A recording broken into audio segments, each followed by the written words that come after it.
கோயிலில் நானும் சொல்லிட்டேன். நான் ஆக்சுவலாக நீங்கள் வந்து இல்லை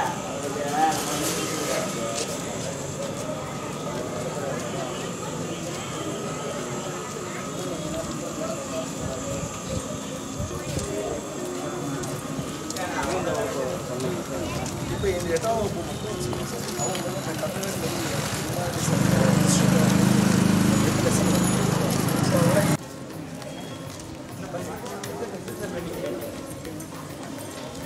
சரி நான் பஸ்ஸுக்கு வர்றேன்.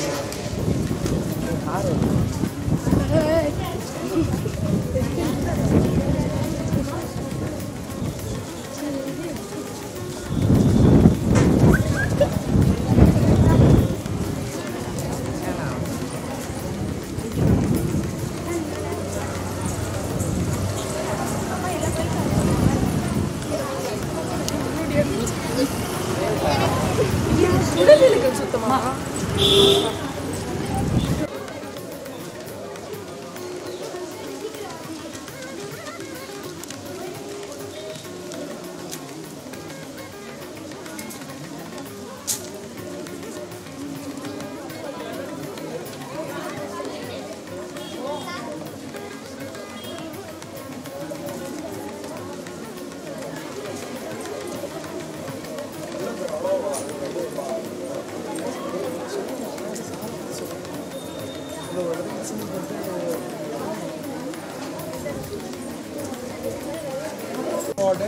இந்த ஹெரிட்டேஜ் டேவை கொண்டாடுறது. ஹெரிட்டேஜ்னா என்ன சொல்லுவோம்?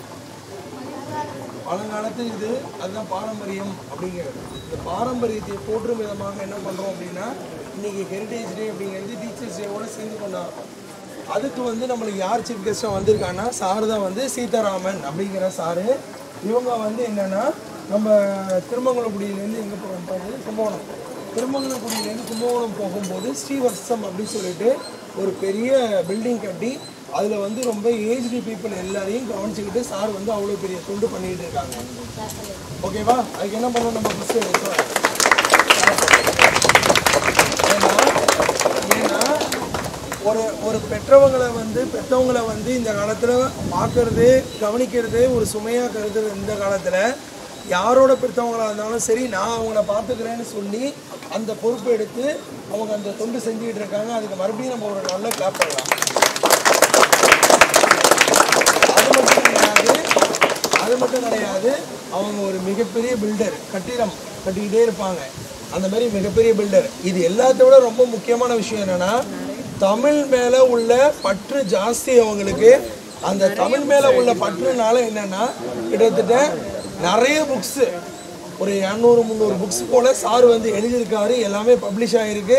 நேற்று போனோன்னே இந்தாங்க சார் உங்கள் ஸ்கூல் லைப்ரரிக்கு வச்சிங்கன்னு சொல்லிட்டு இவ்வளோ புக்ஸை கையில் கொடுத்துட்டாரு சார். Thank you sir.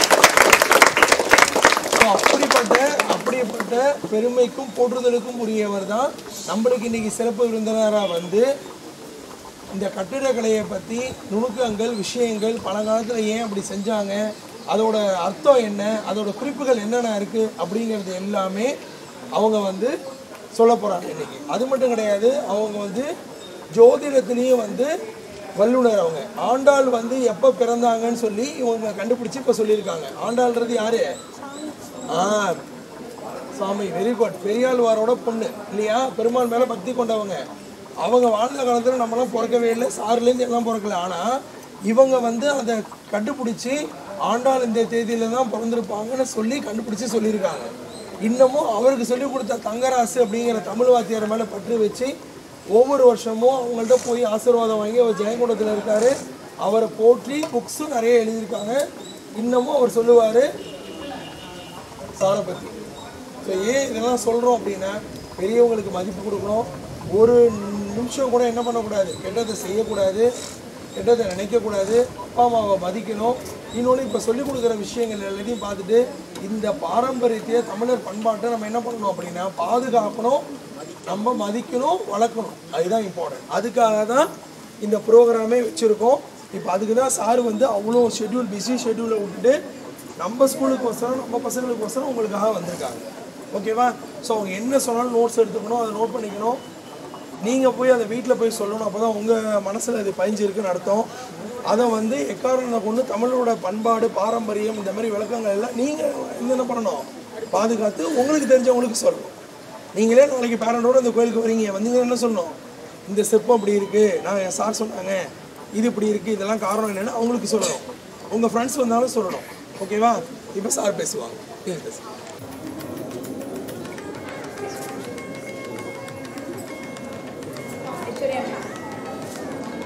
மேடம் முன்னாடி வந்தாங்க. முன்னாடி வாங்க. ஸ்டாஃப் எல்லாருமே முன்னாடி வந்தாங்க.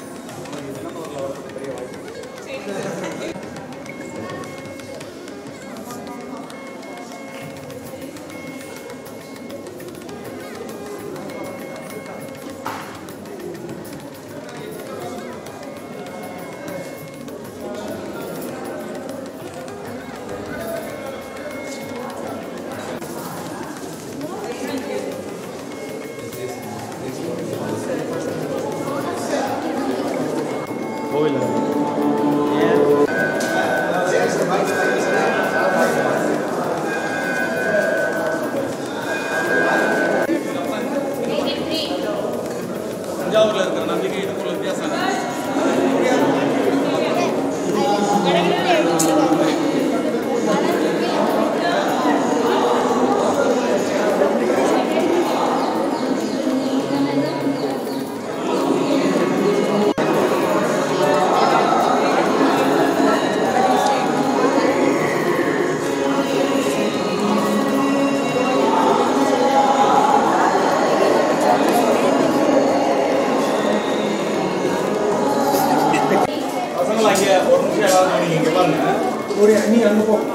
இந்த கோயிலில் வீட்டுருவாக்கம் பண்ணும்போது அங்கே இருந்த சில கல்வெட்டை வந்து இங்கே ஃபுல்லாக கல்வெட்டு இருக்கு. பழைய காலத்து தமிழ் எழுத்து இது. இங்க அமைதியா இருந்தாதான் சொல்றதுக்கு ஆளுங்க வாங்க முடியும். இது ஃபுல்லாவே சாஸ்திர ஃபுல்லாவே எல்லாமே கல்வெட்டு. இது எல்லாமே வந்து பழைய தமிழ் எழுத்துக்கள்ல உள்ள கல்வெட்டுகள்.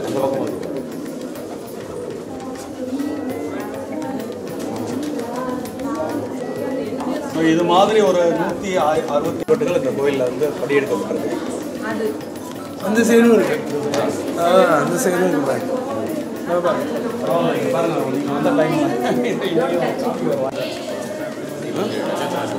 ஆமாம் காமிக்கலாம்.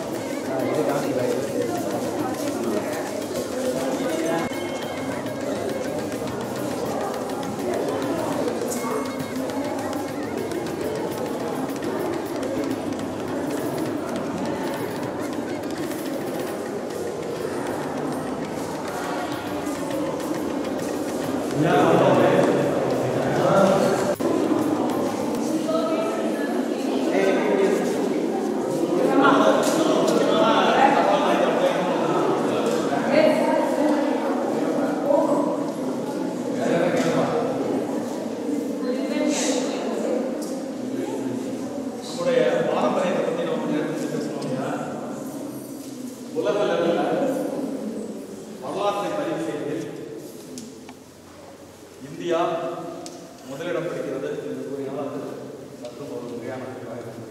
ஏன் அப்படின்னு கேட்டிங்கன்னா, இப்போ நம்ம பார்த்தோம்லே இன்ஸ்கிரிப்ஷன், வரலாற்றை பதிவு செய்கிறதுல இந்த இன்ஸ்கிரிப்ஷன்ஸுக்கு ஒரு மிகப்பெரிய பங்கு உண்டு. உலகத்திலேயே ஒரு கால நிலையில் அதிகப்படியாக இன்ஸ்கிரிப்ஷனல் எவிடன்சஸ் பதிவாகிருக்கக்கூடிய ஒரு நாடு எது அப்படின்னா இந்தியா. கிட்டத்தட்ட இந்தியாவில் வந்து கிமுலேருந்து கிபி 17ஆம் நூற்றாண்டு வரை நடந்த பல்வேறு விதமான வரலாற்று நிகழ்வுகள் இன்ஸ்கிரிப்ஷன்ஸில் பதிவாகிருக்கு. ஏறத்தாழ 1,00,000க்கும் மேற்பட்ட இன்ஸ்கிரிப்ஷன்ஸ் வந்து இந்தியா படம் கிடச்சிருக்கு. அதில் பாதி கிட்டத்தட்ட 50,000 இன்ஸ்கிரிப்ஷன்ஸு தமிழ்நாட்டில் இருந்து வச்சிருக்கு அப்படின்னா ஆச்சரியமாக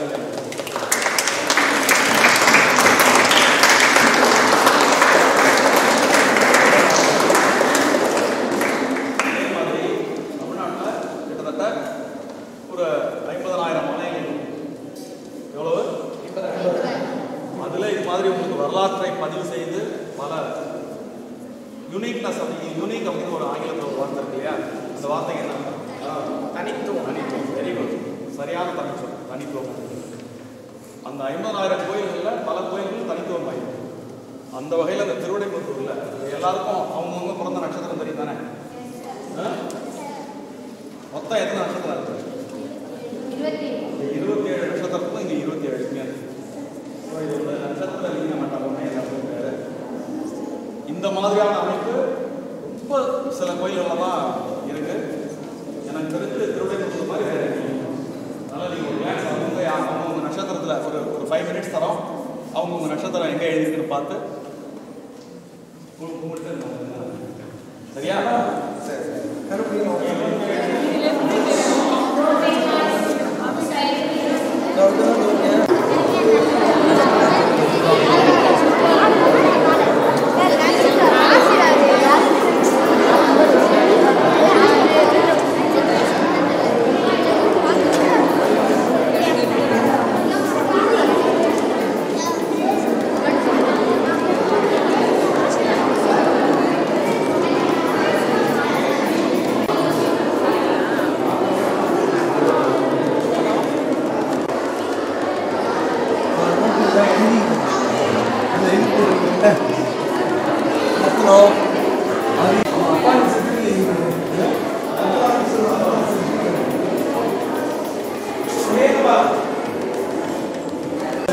ஓவியம் இருக்கு இல்லையா? இந்த ஓவியத்தோட சிறப்பு என்ன அப்படின்னா, பொதுவாக இப்போ நீங்கள் நிறைய கோயில்களுக்கு போயிருப்பீங்க இல்லையா?